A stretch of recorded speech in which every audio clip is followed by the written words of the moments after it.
All right, so in number 11, what we're looking for is to be able to find the distance between the parallel lines y equals x minus 11 and y equals x minus 7. Okay, so I'm going to go through the steps that we have on the green foldable, example 3.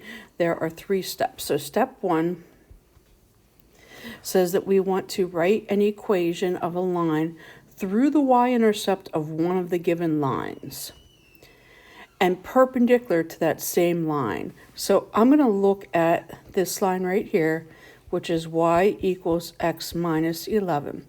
It has a y-intercept of negative 11, and it has a slope of 1.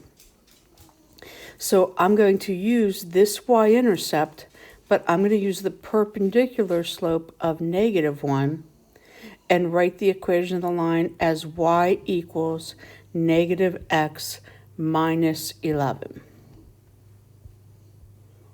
So that's my first step, to be able to write the equation of the line using the intercept of one of the equations that are given and perpendicular to that equation. So that is step 1.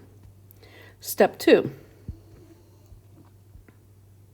Step 2 is to find the point of intersection between the new line and the other given line. So I'm going to take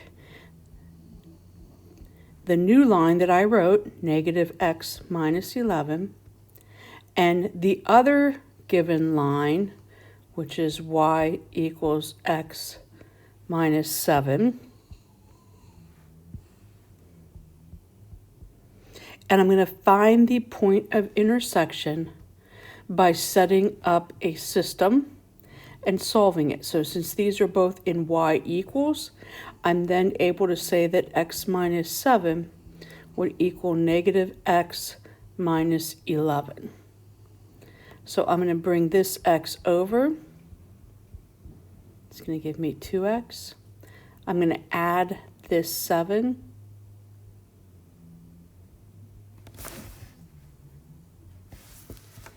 That's going to give me a negative 4. And I'm going to have that x is equal to negative 2. Once I find that x is equal to negative 2, I have to go back into either one of these, doesn't matter which one, and figure out what y is.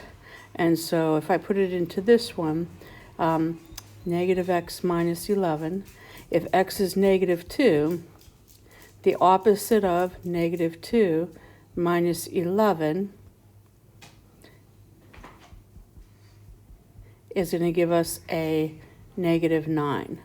So that means the point of intersection, the point where these lines cross over each other, is the point negative 2, negative 9.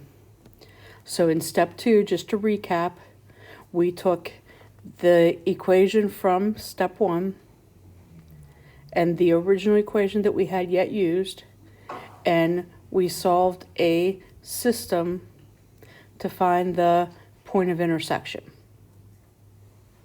Okay, step 3 now is to take the y-intercept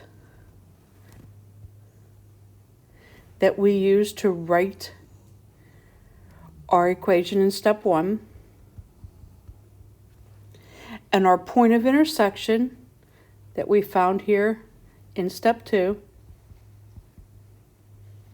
and we're going to use the distance formula to find the distance.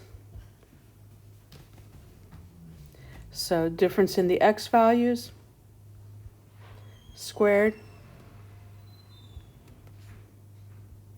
difference in the y values squared,